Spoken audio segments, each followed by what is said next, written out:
শুরু হবে। আপনারা একটু যার যার জায়গায় সুন্দরভাবে বসুন এবং আপনাদের মাধ্যমে আমরা যাতে এই সেমিনার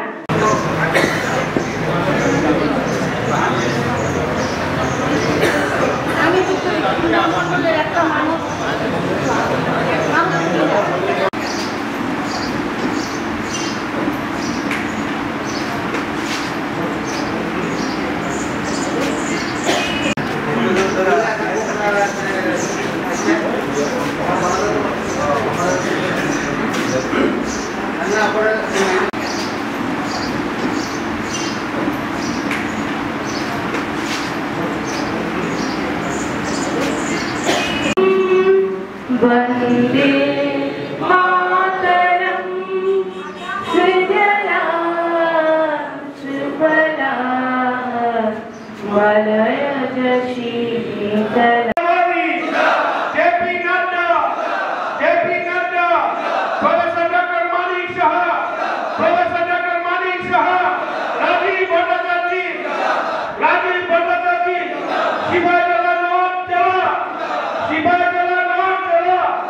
সবাই ভালো থাকবে।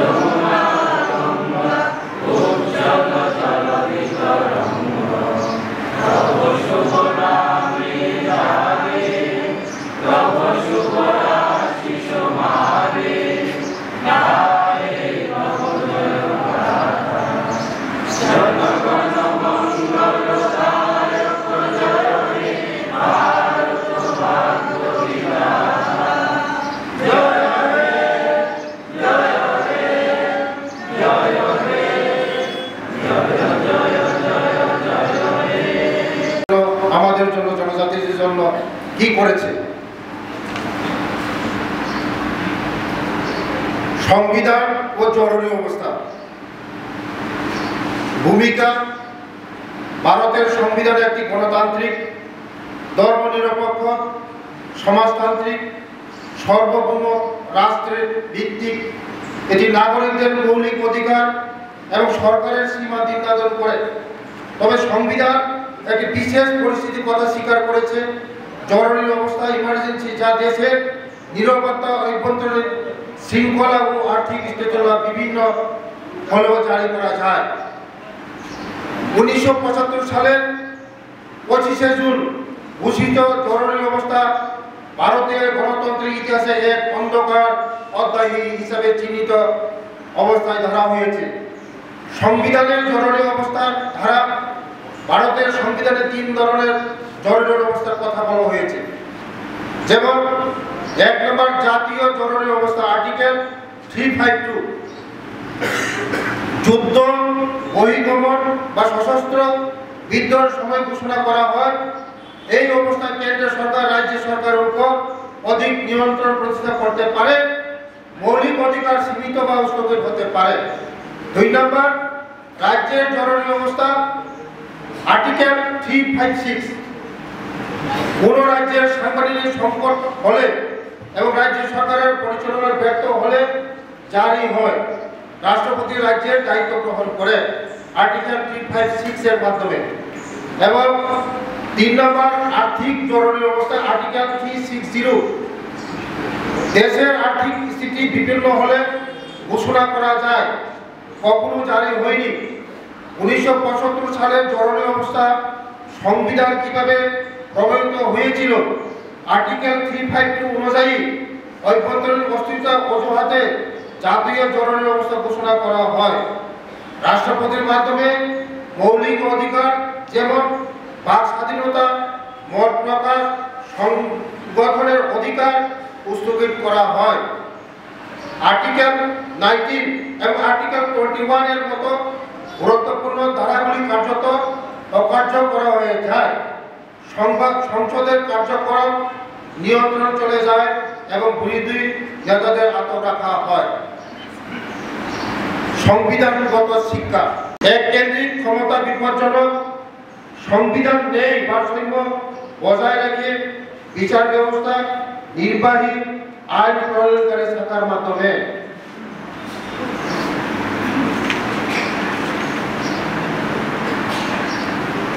অধিকার রক্ষার জন্য ন্যায় বিচার ও অপরিহার্য, আর্টিকেল 21, জীবন ও ব্যক্তিগত স্বাধীনতার অধিকার জরুরি অবস্থাতে বাতিল করা উচিত নয় এমন মত আদালতের মাধ্যমে পরে প্রতিষ্ঠিত হয়। নাগরিক সাংবিধানিক সংস্কার ও জনসচেতনতা প্রয়োজন। ৪৪তম সংশোধিত ১৯৭৮ অনুযায়ী জরুরি অবস্থা জারির শর্ত কঠিন করা হয় এবং কিছু মৌলিক অধিকার স্থগিতযোগ্য নয় বলে নির্ধারণ করা হয়।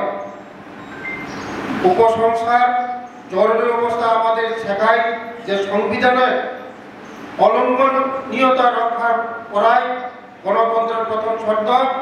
সংবিধান কেবল একটি আইন বই নয়, এটি জনগণের অধিকার ও স্বাধীনতার প্রতীক। নাগরিক হিসাবে আমাদের দায়িত্ব ও সংবিধানকে সম্মান ও রক্ষা করা এবং জরুরি অবস্থার মতো বৃত্তবাদী অপব্যবহারের বিরুদ্ধে সজাগ থাকা।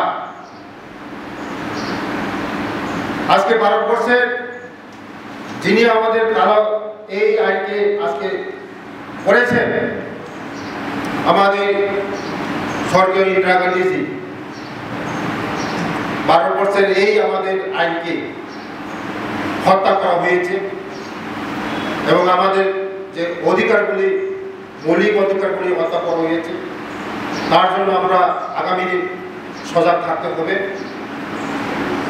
ভারতবর্ষের জন্য আমাদের এই ত্রিপুরা রাজ্যের জন্য কংগ্রেস কি করেছে আমাদের জন্য এটা ভাবতে হবে। হাজারে টাকাকে ভুগছ নরক যত চল মাছাইয়া মানাইয়া নকরই হুকরই তিকরই তোমরা বঞ্চিত খাইকা। এই কংগ্রেসর চিনি বড় এমন ভাবে এবার নির্যাতন খাইকা চিনি বড় শিক্ষা দীক্ষা চিনি বড় মাছাইয়া মানাইয়া কংগ্রেস শাসন পুরো শচীন্দ্রলাল সিংহ সুকুমার সেনগুপ্তের আমল চিনি বড় শোষণ খাইকা। আবার ভাবে তিনি সরকার ফাইনালি করে তিনি জনজাতির তিনি বাগে যে অধিকারী মানে তিনি মোদীজি তিনি রাজ্যের মুখ্যমন্ত্রী নররত্ন সাইমন তিনি সরকার ফাইনালি করে তিনি বড় শিক্ষা দীক্ষা লামা তুই কারেন্ট জনজাতির বিভাগে বসুক সুবিধা থাকে। ৩৫ বছর এই সিপিএম মাত্র ৪টা একলব্য স্কুল তিনি সরকার ফাইনালি করে ৩৫টা স্কুল। আবার কংগ্রেস এবং সিপিএম জনজাতির অঙ্গে কোনো খেলে যা শুধু ভোট রাজনীতি খাইকা চিনি বড় ঠকা চিনি বড় অশিক্ষিত খাইকা সে মা বুঝি নাই। নরচন্দ্র সাইকেল মিয়া সুদীপ বর্মা চিনি বড় বিভাগে জনজাতির বিভাগে বসে খামিয়া থাকা মিয়া এই সুদীপ বর্মা কংগ্রেস নিয়ে এমএলএ বিজেপির নাকি জনজাতির উপর শুধুও কোনদিন কোনো জনজাতির উপর শেষে দিকা তিনি বিজেপি কার্যকর্তারা শেষে দিকা কোনদিন শুধুইয়া যদিও ইজ্জত থাকে যদিও তিনি জনজাতির মান সম্মান খায় একমাত্র বিজেপি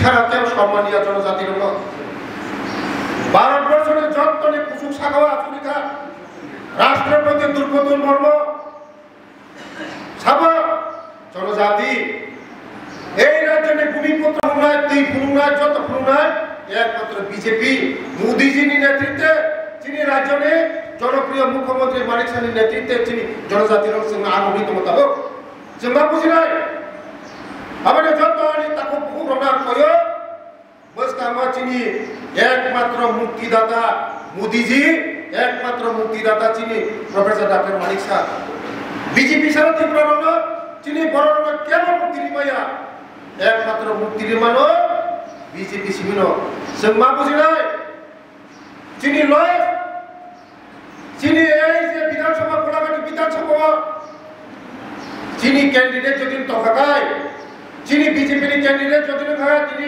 বীরেন্দ্র প্রণন্ত তার খেলায় পাশালে চিনি বহু সিংহ প্রণন্ত চিনি এমএলএ চিনি বড় বড় নাই দেবো ডেভেলপমেন্ট আমরা চিনি গোলাঘাটি আবার এটা বুঝতে হবে 6 মাস পরে এডিসি ইলেকশন ওই ইলেকশন যত নাই যিনি ক্যান্ডিডেট সঠিক সঠিক জায়গা মানুষ শোনায় বুঝেছে কোনো ঘটনা একমাত্র বিজেপি ছাড়া কোনো কেবলে জন্য উন্নতি খাইলিয়া প্রফেসর ডক্টর মানিক সাজি এই মোদীজি সিসিমের মুক্তি দিবন বস কাগজ খান চাকে লড়াই খালি নাই খান চাকে মাছলি নাই চিনি বরম মা বাবা নেখাছে তাহতে বহুত সব 35 বছর সিপিএম এর থকা কংগ্রেস में থকা চিন্তাই থক জালিয়া একমাত্র চিনি মুক্তি দিবন ছিল বিজেপি সারা চিনি কোনো লামা করে আবার বাগলে তিনি যারা খাই নাই তিনি অনেক চিনি জনজাতির মহিলার ফাইকা অনেক চিনি বড় ফাইকা বরং পাই ফেলে পেপলা হামাইয়া পুরো বস কাগজ जों खानचा खाय सामंतालायनाय बस कागज एक ত্রিপুরা শান্তি খাইনা বিকশিত ত্রিপুরা বানাय চিনি ত্রিপুরা সারানে হামরাय दुनाय बस कागज देखो सालिया चिनि सुब्रत दास सानाय चिनि रतन दास सानाय काम पक सानाय जर खाना दे चिनि जनजाति नो एकमात्र मुक्ति दिमन ए बीजेपी सारा मुक्ति दिमाया चिनि ত্রিপুরা সারাनो आगी ए कांग्रेस लेबी हिनी नाका जर फतरो সুকুমার সেনকে বলো শশীন সেনকে বলো যতন সাইমন যারা বরিশে পুরা আমাদের পর সাইমন ইতিহাস এই কংগ্রেস বিশেষ সূচন থাকে ত্রিপুরা রাজ্য আবার বলে চিন্তা বিশ্বাস খাইয়া কংগ্রেস এবং সিপিএম বিশ্বাস খাইয়া একমাত্র যিনি মুক্তিদাতা বিজেপি সারা যিনি কোনো লামা করে আর কংগ্রেসের মধ্যে থাকা যতন হামবাই বন্দে মাতরম ভারত মাতা কি জয় বিজেপি জিন্দাবাদ হামবাই যতন